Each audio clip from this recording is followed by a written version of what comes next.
Magandang araw mga giliw kong tagapakinig. Atin pong pakinggan ang isang kwento ng buhay at pag-ibig ni Beverlyn. Dear Ate Gemma, itago niyo na lamang ako sa pangalang Beverlyn. Hindi ko tunay na pangalan. 20 anyos at kasalukuyang nasa kolehiyo. Mascom ang kinukuha ko. Maagang namayapa ang papa ko dahil sa sakit sa puso. Kaya ang mama ko na lamang ang nagpalaki sa akin. Dahil lumaki akong walang ama, palagi akong nakakaramdam ng inggit.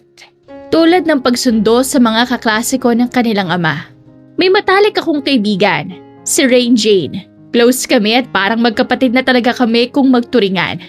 Kapag may pasalubong siya galing sa tatay niyang OFW, binibigyan niya ako. Pero kahit mabait siya, hindi ko maiwasang mainggit dahil buo ang pamilya niya. Hanggang sa nabalitaan ko na lang kay Rain Jane na nag-resign na ang tatay niya para magtayo ng sariling karinderya dito sa Pilipinas. Gusto na raw kasi nitong makasama sila palagi. Isang araw pumunta ako sa bago nilang pwesto. Doon ko unang nakilala si Tito Ruben. Sa totoo lang, nagulat ako. Magandang lalaki si Tito Ruben. Kayumanggi at matikas ang pangangatawan. Hindi mo akalaing 40 anyos na siya. Naging mabait siya sa akin. Isinasama niya ako sa mga outing nila at binibigyan din ako ng baon. Tulad ng kay Rain Jane. Doon nagsimulang magbago ang nararamdaman ko. Nahulog ang loob ko kay Tito Ruben. Para mapansin niya ako, palagi akong pumupunta sa kanila.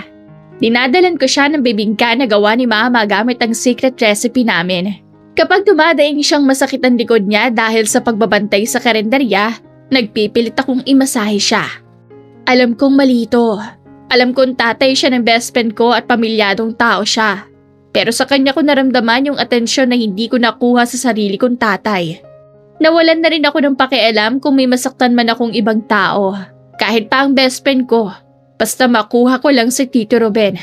Sinadya ko nang magsuot ng maiikling damit. At minsan mga damit na litaw ang dibdib para talagang makita niya ang hinaharap ko. Gusto ko siyang akitin. Ganun ko siya kagusto. Napansin kong namumula siya at naiilang kapag malapit ako. Kaya alam kong epektibo ang ginagawa ko. Hanggang sa isang araw, noong kaming dalawa lang nandun, bigla niya akong hinila sa loob ng banyo. Doon na nagsimula ang relasyon naming dalawa. Pagkatapos ng nangyari sa banyo, hindi na kami nakabalik sa dati. Akala ko noong una iiwasan ako ni Tito Ruben. Pero baligtad ang nangyari. Mas naging sabik siya sa akin. Kapag wala si Rain Jane o ang asawa niya sa karinderya, gumagawa siya ng paraan para mapag-isa kaming dalawa. Minsan pag may bibilin siya sa palengke, isasama niya ako sa tricycle niya. Doon habang bumabiyahe, palim niya akong hinahawakan sa hita. Kinakabahan ako pero mas nangingibabaw ang pagkasabik. Pakiramdam ko, nakuha ko na ang gusto ko. Ate Gemma, dumating ang isang hapon. Habang minamasahe ko ulit siya sa likod, biglang dumating si Rain Jane. Muntik na kaming mahuli. Mabuti na lang at mabilis akong nakalayo at nagkunwaring naglilinis ng lamesa. Kita ko ang pagtataka sa mukha ni Rain Jane noon. Bebe, bakit namumula kayo? Tanong niya sa amin.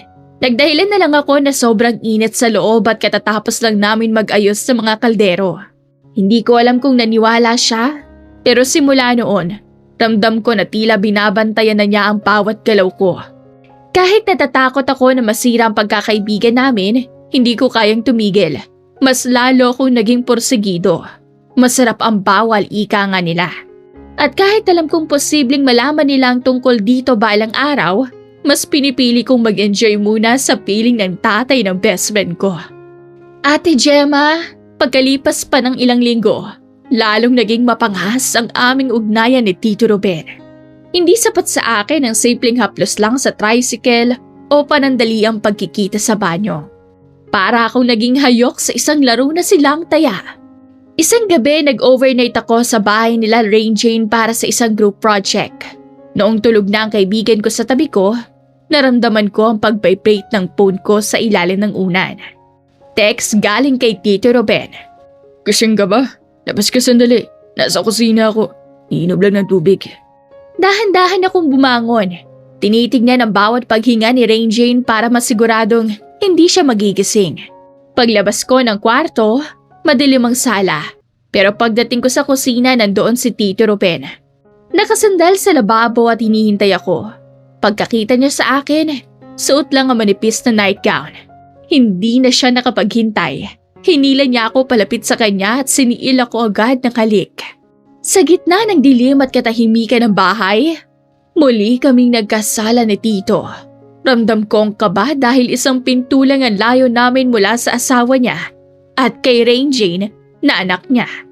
Pero ang kabang iyon ang lalong nagpapasarap sa bawat sandali naming dalawa. Hindi rin ako nagpatalo sa pagpapakitang gilas. Madalas akong nasa karinderya. Sinasadya kong yumuko sa harap niya para maglinis ng counter habang alam kong nakatingin siya sa akin mula sa likuran. Minsan naman kapag nag-aabot ako ng bayad ng customer, ididikit ko ang braso ko sa kanya o kaya idadaan ako sa likod niya at sasagiin siya kunwari. Maririnig ko na lang ang malalim niyang paghinga at makikita ang pagpipigil niya habang kaharap ang mga tao. Minsan habang nagluluto siya ng ulam, tatabihan ko siya at magtatanong tungkol sa niluluto niya. Tito, anong ulam yan? Itatanong ko sa kanya pero pasimple kong isusuot ang kamay ko sa ilalim ng apron niya para kurutin siya sa tagiliran. Mapapahawak siya ng mahigpit sa sandok at mapapapikit ng mariin. Pilit na itinatago ang epekto ko sa kanya sa harap ng karamihan. Habang tumatagal Ate Gemma, lalong naging possessive sa akin si Tito Ruben. Binibilhan na niya ako ng mga mamahaling pabango at damit na gusto niyang isuot ko kapag magkikita kami.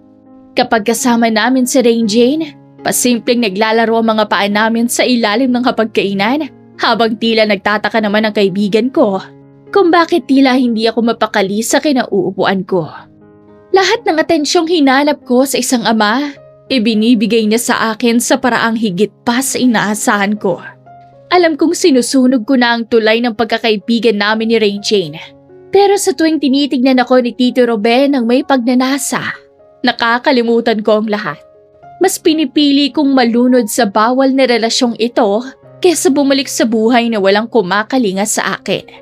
Lumipas pa ang mga linggo at tila naging eksperto na kami sa pagtatago. Ang bawat sulok ng kanilang bahay at karinderya ay naging saksi sa aming mga nakaw na sandali. Isang tanghali, habang kasagsagan ng panananghalian at maraming customer, sinabihan ako ni Tito Ruben na tulungan ko siyang magbuhat ng mga stock ng soft drink sa storage room sa likod. Alam ko na ang ibig sabihin na yon. Sa loob ng masikip at mainit na storage room, sa pagitan ng mga lahayan ng bote at sako ng bigas, doon kami muling nagpakalunod sa isa't isa. Mapangahas kami. Dahil kahit alam naming ilang metro lang ang layo ng kinaroroonan ni Rain Jane na nag-aasikaso ng mga order, at ako'y nakasandal sa mga sako habang hinahalikan ni Tito Ruben sa liig nang biglang bumukas ang pinto. Si Rain Jane. Nanigas kami sa kinatatayuan namin. Nakita niya kung gaano kami kalapit sa isa't isa. At ang kamay ni Tito Ruben ay nasa bewang ko pa. Nanlaki ang mga mata ni Rain Jane at nabitawan niya ang hawak niyang tray. Papa? Beb? Anong ginagawa niyo? Pabulong niyang tanong. Bakas ang panginginig sa boses niya. Bago pa man makapagsalita si Tito Ruben, mabilis na gumana ang utak ko. Alam kong kailangan kong gumawa ng kwento na paniniwalaan niya dahil kung hindi, matatapos kaming dalawa ni Tito Ruben. Rain Jane, buti dumating ka. Sabi ko na tila natataranta at kunwaring naiiyak. Lumapit ako sa kanya at hinawakan ang kamay niya. Salamat na dumating ka. Natatakot na talaga ako. Kunwaring turan ko. Napalanok si Tito Ruben. Halatang naguguluhan pero hinayaan niya ako. Bakit? Ano nangyari? Litong tanong ni Rain Jane. May nakita ako na malaking daga, Rain. Alam mo namang may phobia ka dun, di ba? Pagsisinungaling ko habang kunwaring nanginginig. Napasigaw ako tapos sumunod si Tito Ruben para patingin yung daga. Muntik na ako mawala ng malay sa takot, buti na sa loko ni Tito. Alam ko na kakagating ako ng daga. Buti na lang dumating papa mo. Palusot ko pa. Tumingin si Rain Jane sa tatay niya. Totoo ba yun, pa? Agad na sumakay si Tito Ruben. Nakuha niya agad ang laro ko. Oo anak. Itong si Beb, akala mo kung anong nakita. Taga lang pala, muntik pang tumama ang ulo sa kanto ng stante, buti naalalayan ko. Pasensya ka na't nagulat din ako sa tili niya. Doon ko nakita ang unti-unting pagluwag ng mukha ni Rain Jane. Naniwala siya dahil alam niyang takot talaga ako sa mga ipis at daga simula pa noon. Nako, babe, akala ko naman kung ano na. Tara na sa labas. Hayaan mo na si Papa dyan mag-ayos. Uminom ka muna ng tubig, namumutla ka oh. Nag-aalalang wika nito. Akala ko'y ligtas na kami, Ate Gemma. Pero hindi pa doon natapos. Noong gabing iyon, habang nag-aayos kami ng mga gamit sa sala para sa school, biglang nakita ni Rain Jane ang phone ni Tito Ruben sa lamesa. May nag-pop up na notification. Hindi ko napigilan ang kaba sa dibdib ko dahil alam kong ka-text-text ko lang kay Tito nang miss na kita. Agad na kinuha ni Rain Jane ang phone. Sino kaya itong nag-text kay Papa? Unknown number pero bakit ganito ang message? Nakaramdam ako ng takot, pero mabilis akong lumapit at sumilip. Ayan ba? Alam mo rin, baka yan yung mga bastos na scammer o kaya yung mga nag-wrong send. Uso yan ngayon, lalo na't may business na kayo. Baka may mga gustong manira sa reputasyon ni Tito. Pero Beb, yung message, may ibang kahulugan yan eh. Sabi ni Rain Jane na tila nagdududa pa rin. Tumawa ako ng pilit. Nako, baka yan yung mga dati niyong katrabaho sa abroad. Alam mo naman ang mga lalaki. Mahilig sa mga jokes kahit matatanda na. O kaya naman baka yung asawa ng supplier niyo na baliw kay Tito. Di ba sabi mo dati? Ang daming nakakagusto sa kanya sa palengke. Baka isa sa mga yon ang mga naggugulo. Mahabang sabi ko dito. Inagaw ko ang phone sa kanya at kunwaring nandidiri. Hayaan mo na yan. I-delete na lang natin para hindi na makita ni Tita at baka mag-away pa sila. Alam mo naman si Tita, selosa yon. Masasira lang ang gawin nyo dahil sa isang walang kwentang text. Dahil sa sobrang tiwala niya sa akin bilang best friend, muling naniwala si Rain Jane. Tumango siya at kinuha ulit ang phone para i-delete ang message. Sabagay, tama ka. Maraming nagkakagusto kay Papa kasi gwapo pa rin siya kahit may edad na. Salamat, Beb, ha? Buti na lang nandito ka para pakalmahin ako. Tura nito habang nakangiti. Niyakap ko siya. Pero ang tingin ko ay nasa pintuan kung saan nakatayo si Tito Ruben. Pinapanood pala kami. Nagkatinginan kaming dalawa at naggitian ng palihim. Panalo na naman kami. Habang yakap ko si Rain Jane, iniisip ko kung gaano kadaling paikutin ng mga tao kapag buo ang tiwala sa'yo. Akala ko noong una, kami ni Tito Ruben laban sa mundo. Akala ko, dahil sa mga pinagsamahan namin at sa mga pangakong binitawan niya sa akin sa loob ng banyo at sa likod ng karinderya, na ipagtatanggol niya ako kapag dumating ang oras na ipit na kami. Pero mali pala ako, Ate Gemma. Sobrang mali. Nalaman nila ang lahat hindi dahil sa text o sa daga, kundi dahil nakalimutan naming ilak ang pinto ng storage room isang hapon. Akala namin ay namamalengke sa tita at nasa school si Rain Jane. Bigla silang tumating na dalawa. Doon, huling-huli kami sa akto. Ang asawa ni Tito Ruben halos magwala sa galit. Sinugod ako at pinagsasampal. Tinatawag akong ahas at walang utang na loob. Si Rain Jane naman nakatayo lang sa gilid. Umiiyak at hindi makapaniwala na ang tinuturing niyang kapatid ay ang mismong sumira sa pamilya niya. Durog na durog ang puso ko habang nakikita ko siyang ganon. Pero mas masakit ang sunod na nangyari. Humarap ako kay Tito Ruben. Umaasang haharangan niya ang asawa niya o sasabihin mahal niya ako. Pero ang gago, lumayo sa akin. Lumuhod siya sa harap ng asawa niya at ni Rain Jane habang umiiyak din. Patawarin niyo ako. Siya lumapit sa akin, si Beverly nang nanukso. Hindi ko siya mapigilan. Sabi ni Tito Ruben habang itinuturo ako. Naawa lang ako sa kanya pero binaligtad niya ang sitwasyon. Siya ang may gusto nito. Siya ang umahabol sa akin. Sambit ni Tito Ruben habang umiiyak. Nanlamig ang buong katawan ko. Yung lalaking sinasabihan ko ng mga sikreto ko. Yung lalaking nagbibigay sa akin ng baon at nagsasabing ako lang ang nagpapasaya sa kanya. Pinaligtad ako sa harap ng pamilya niya para iligtas ang sarili niya. Walang natira sa mga pangako niya. Ginawa niya akong mukhang desperada at baliw sa harap ng kaibigan ko. Ang kapal na mukha mo, babe! Sigaw ni Rain Jane sa akin habang pinagtatabuyan ako palabas. Sana hindi nila kita nakilala. Napakalandi mo. Galit at tila diring-diri na sigaw ni Rain Jane sa akin, Ate Gemma. Wala akong nagawa kundi tumakbo palabas. Bitbit ang hiya at ang katotohanang iniwan ako sa ere ni Tito Ruben. Doon ka na-realize na wala siyang balak panindigan ako. Ginamit niya lang ako para sa pansarili niyang kaligayahan. Ang tanga-tanga ko. Nagpagamit lang ako sa isang lalaking ang habol lang pala ay ang katawan ko. Akala ko nakahanap ako ng kalinga ng isang ama at pag-ibig ng isang lalaki. Pero ang nakuha ko ay kahihiyan. Nawalan pa ako ng kaisa-isang kaibigan na tunay na nagmamalasakit sa akin. Ngayon, mag-isa na naman ako at mas masakit pa ito kesa noong nawala ang sarili kong tatay. Umuwi akong humahagulgol kay mama. Basang-basa ako ng luha at halos hindi makahinga sa sobrang hiya at pagsisisi. Noong makita ko ni mama na ganoon ang itsura, alam kong ramdam niya agad na may malaking problemang nangyari. Wala na akong nagawa, Ate Gemma, kundi umamin. Ikinuwento ko sa kanya ang lahat.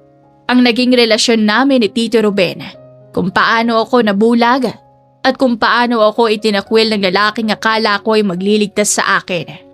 Pero ang mas masakit pa roon, inamin ko kay mama na huli na ang lahat dahil nagdadalang tao ako.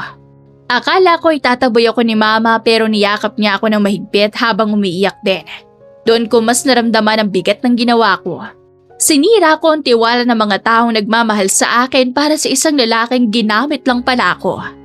Lumipas sa mga buwan, Ate Gemma, na parang impyerno. Hindi na ako nakabalik sa school dahil sa kahihiyan at dahil na rin sa laki ng tiyan ko. Si Tito Ruben, balik sa pagiging mabuting tatay at matapat na asawa. Habang ako, heto, pasa ng bunga ng pagkakamali naming dalawa. Ngayon, mag-isa kong pinalalaki ang anak ko sa tuwing titingin ako sa mukha ni Baby Clyde, nakikita ko si Tito Ruben. At naaalala ko kung gaano ako nagpakatanga. Nagtatrabaho ako ngayon sa isang maliit na grocery para may panggatas ang anak ko. Oo, mahirap, nakakapagod, at kung minsan ay parang gusto ko nang sumuko. Pero ito siguro ang paraan ko para pagbayaran ng lahat ng kasalanang nagawa ko. At para sa anak ko ay magtitiis ako. Ganun yata talaga kapag isa ka ng ina. Magtitiis hanggat kaya. Nawala ang pangarap ko, nawala din ang matalik kong kaibigan at nawala rin ang dignidad ko. Lahat yon, tinapon ko para sa father figure na hinahanap at kinaiinggitan ko. Panandali ang ligaya na akala ko'y kalinga ang natagpuan ko. Ang sakit isipin na sa paghahanap ko ng ama ay maaga akong naging ina. Ina ako na walang katuwang sa buhay. Hanggang dito na lamang po ang kwento ng aking buhay, Ate Gemma. Maraming salamat sa inyong mga listeners na matiyagang nakikinig ng aking kwento. Sana'y kapulutan nyo ng aral at inspirasyon na sa kabila ng lahat ay kinakaya ko. Muli ay maganda at mapagpalang araw sa inyong lahat.